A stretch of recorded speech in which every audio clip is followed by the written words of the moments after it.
Let us pray. Holy One, speak to us this night and give us your word, and may it banish our preconceptions and everything we think we know, that you may speak to us anew this night.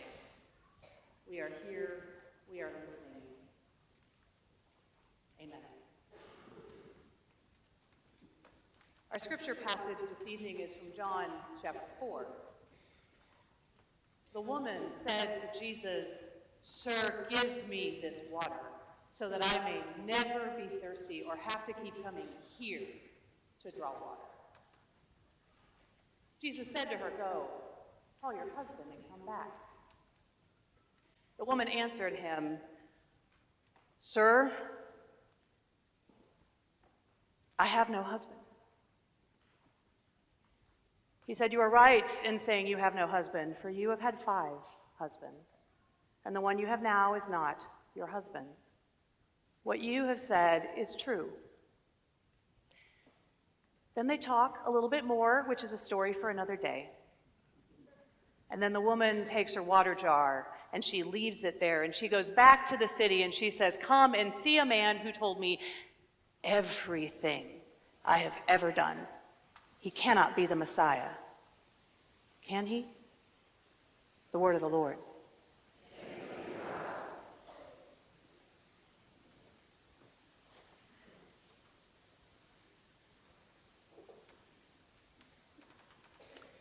I confess it's a little jarring for me to tell only that small portion of this story, because the first words we hear in this passage elevates for me her desperation. "Please, Jesus, I am thirsty, I am parched deep in my soul, and I desperately want to not be thirsty anymore."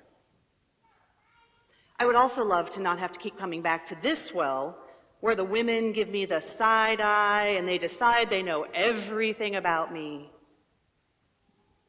where they exclude me because of the ways I do not measure up. I cannot keep coming back here. Jesus, give me this water. And at first glance, it makes Jesus' response, "Go, call your husband and come back." It raises my hackles every time I hear it. He doesn't really think she wanted 5 husbands, does he? Surely he knows her powerlessness in this. And this is the question he asks? She asked for living water, something, let's not forget, that he offered in the first place. He brought this up. And then he takes a turn and brings up the husband situation? I will at least note that Jesus acknowledges, by asking her to bring back her husband, that a woman cannot actually be caught in the very act of adultery by herself, as some men are going to try to do to another woman a few chapters later in this gospel. So, yay? Sorry. But how did this woman, this desperately thirsty woman, hear Jesus' question? I can think of a lot of questions that might have been in her head. Did he really just ask me about my husband? Is he going to be just like everybody else who decides they know everything there is to know about me without ever bothering to ask for my story? How does he even know to ask me this question? And why would I bring my husband to the well? Men don't gather water. Is my story safe with this man? Am I safe to be honest about who I really am? What do I say? Have you ever experienced something similar to that, where you're not quite sure how to respond to a question that's been posed? For me, this inner dialogue pops up when people ask me how many kids I have, which may be an easy answer for some people. For me, it's a little complicated. If I'm not sure how safe the conversation is, or how much time I have for the conversation, or whether the person who asked it actually really wants to know the details of my life while we're talking at a cocktail party or the nail salon, then 2 is the answer I give. It is a true answer. My husband and I have 2 children. The honest answer, though, is that I have 3 children. As some of you may know, I placed a child for adoption when I was in college, and it's been an open adoption, so I've been a part of his life through it all. I get to leave here early tomorrow morning, actually, because I'm headed to Dallas for his wedding. As an aside, if anyone has the etiquette book for birth mother of the groom at weddings, please give me your copy of that book. When this son, my firstborn son, Eric, was younger, and when I was more raw and vulnerable about the situation, I spent a lot of time figuring out when and how I could tell my story about him. When my other sons met Eric, when they knew about him and could talk about their older brother, I came out about being a birth mother to about everybody I could think of. I never wanted my kids to feel that they could not talk about their brother, and I did not want shame or secrets to be a part of their story. I wanted their experience of family to be both true and honest. Also, I really just want to tell people about my son. He's a pretty great guy. But think of how many different ways people have to navigate this question. When you meet people at church, or at a birthday party, or at work, is it okay and is it safe to tell your honest story about being gay, lesbian, or trans, about being an alcoholic, about being laid off, about your marriage falling apart, about your mother having Alzheimer's and not knowing how to care for her from far away, about how you voted for Trump? The world is not always a safe place to bring our honest stories, our whole selves. And honestly, even if the world were good with it, we get really messed up in our own heads about it. We think that everybody else's stories are perfect and ours is the only disaster. Or is that just me? No, that's not just me, right? And so we have this tendency to offer either a false self or a barely true self to the people we meet. And like the woman at the well, we're faced with that nanosecond to make all of those calculations and decide to take the risk, to be authentic, and to bring our honest selves into a conversation. John, of course, does not give us her inner dialogue. What he records for us is her answer, "I have no husband." And her answer has always felt partly true to me. It's not wrong exactly, and Jesus says what you have said is the truth. But it doesn't feel like the whole truth, does it? Her answer is like the equivalent of an alcoholic telling people, "I'm not going to have a drink tonight," which may be a true statement. But the honest statement would be, "I'm an alcoholic, and so day by day I'm doing my best not to drink again." Both answers are fine. Only one of them is honest, truly honest and vulnerable. And if you know the honest truth and you're not fooling yourself, then the safe truth may be all that's needed in a situation. There are places where the safe truth is appropriate and all you need to share. And Jesus tells her her answer is true, and then he reveals that he knows her honest answer too. "You are right in saying I have no husband, for you have had 5, and the one you have now is not your husband." Jesus lets her know he already knows her honest truth before he even asked her for a drink. And he's still there, talking to her, offering her living water, offering her grace that accepts her, loves her, values her just as she is. Now, we preach this, or we hear this preached in our churches every week, right? God's grace is sufficient for us. We are God's beloved children. And then somehow we are surprised to discover God knows everything we've ever done and is still talking to us. I confess to you that in most of my life, I prefer being safely true rather than being truly honest. Vulnerable is not my spiritual gift, which is clearly sarcasm. And I really, really relate to the woman at the well and her "I have no husband" answer. In fact, the Hey Chi print that is in your worship book hangs in my home, a place where I see it every day. Because in this woman, I recognize my tendency to want to be true without being fully vulnerable. In her, I recognize someone who, like me, discovered that life was not unfolding exactly as she thought it would play out, and who was nonetheless the person to whom Jesus offered living water. I relate to the woman at the well in so many ways, and her story is my story, and her story is our story. Life does not unfold exactly as we think it ought. And Jesus meets us wherever we are and offers us living water. Safe truth is only going to get us so far.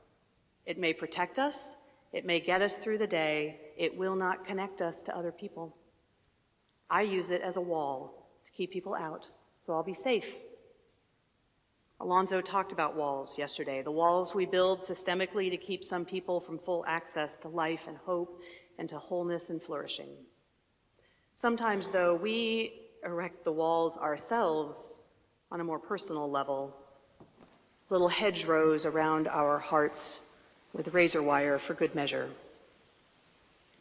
And what I've discovered, though, and this is not rocket science, people, I trust many of you knew this without having to go to therapy, as I did, the problem with hiding behind walls is that you're left by yourself.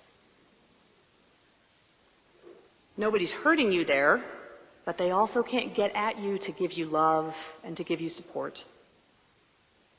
We often put these walls up for very good reasons, and then we leave them up long after they have outserved their usefulness, barriers to protect wounds that have been long scarred over. You cannot make real connections with people from behind walls, and trust me, I've tried. When we're behind those walls of those safe, sanitized stories we tell about our lives, we are left alone. At the end of the woman's encounter with Jesus, she puts down her water jar and she heads back to the city and tells everyone to come and see the man who told her everything she'd ever done.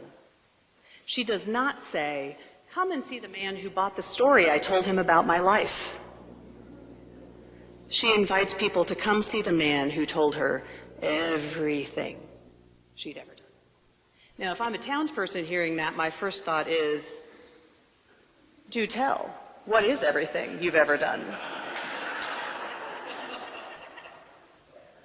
But if she wants to talk to people about Jesus, she's going to have to tell her story honestly. If she says, well, trust me, it's private. We had a moment, but it's a good story, I promise. Everyone's just going to walk away and leave her with her own private experience. Because how are they going to connect the good news of the gospel to the parched and dry places of their souls if they don't know where it touched her soul? She also makes her statement about Jesus being the Messiah in the form of a question, which is also a form of vulnerability, making a claim and acknowledging she might be wrong. Don't you think we could use a world where more people acknowledge they might be wrong? Earlier, I said there were plenty of places where the safe truth is enough. We are not called to tell everyone everything we've ever done. But the safe truth is not going to fly with Jesus. God became flesh and lived among us full of grace and truth. People, do we not think that he knows who we are? Come on. There are plenty of other wells out there too. And ultimately those wells are not going to satisfy. The well of self-reliance, or the well of everything is just fine in my life. The well of prosperity and success, even the well of fear and anxiety. They leave us temporarily sated and permanently parched.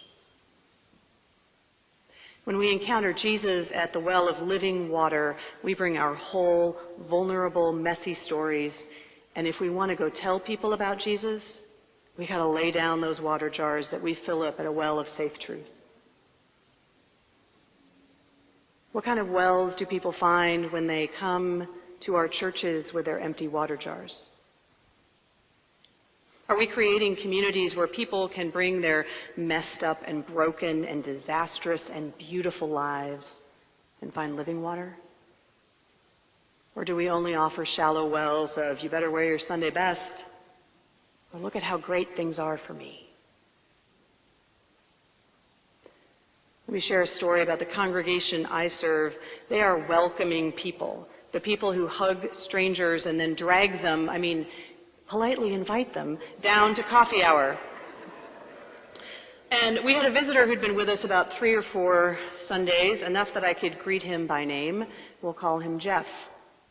But one night at our Sabbath service, I introduced myself to a woman who was visiting as I was on my way into the sanctuary to lead worship. And worship began, and about halfway through the first hymn, I realized that the woman I had just met was actually Jeff, the visitor. So after worship, I raced to the back of the sanctuary to catch her, and I apologized for not recognizing her. She said, I figured I hadn't been here enough for the pastor to know who I was. And I was like, no, that's not what it was. I just didn't recognize you tonight because you're not here as Jeff. You don't look like Jeff tonight. I did not know this was part of your story. We talked for a while, and she said, don't say anything about this on Facebook. I'm not out to my family or to my work yet. But this is who I really am. And I realized at this church, I was safe to be who I really am.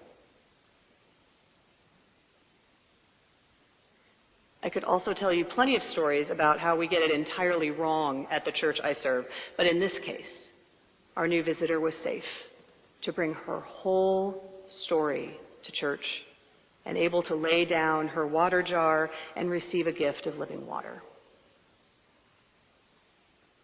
Friends, we live in a world of walls and shallow wells. We work in a church full of walls and shallow wells, for that matter.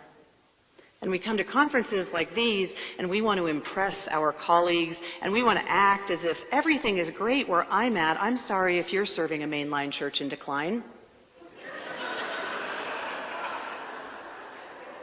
We see the great ideas that our colleagues share in workshops, and we think, my congregation should have just hired that person instead of me. All the while, the people leading the workshops are thinking, why did they ask me to lead this workshop? Everyone sitting in the audience is more qualified to talk about it than I am. You see the problem. We keep coming to wells that leave us perpetually parched. As Stephen said yesterday in his Peace for Peoria presentation, they have a policy where you don't compare my best to somebody else's worst. The reverse of that is also true. We need to not come here and compare our worst to somebody else's best. Conferences and gatherings like this can be like work or family were for the visitor at the church I serve, places where we're not safe to bring our true selves. So what if we took our time together when we gather to be honest about the struggles we're facing and the challenges in our calls and in our congregations and our ministry contexts, about the inadequacies we try so hard to hide? What if we could be support for each other? What if we allowed our brokenness to be recognized by the brokenness in each other? I suspect we will find the living water that Jesus offers within this very community, slaking our thirst and renewing our souls. I suspect God would grace us with living water that would sustain us as we leave. And I suspect that we too might go and tell our communities about this man who knew everything we have ever done, so that they might come to meet that Jesus too, with their honest selves as well. Friends, we don't need our water jars anymore.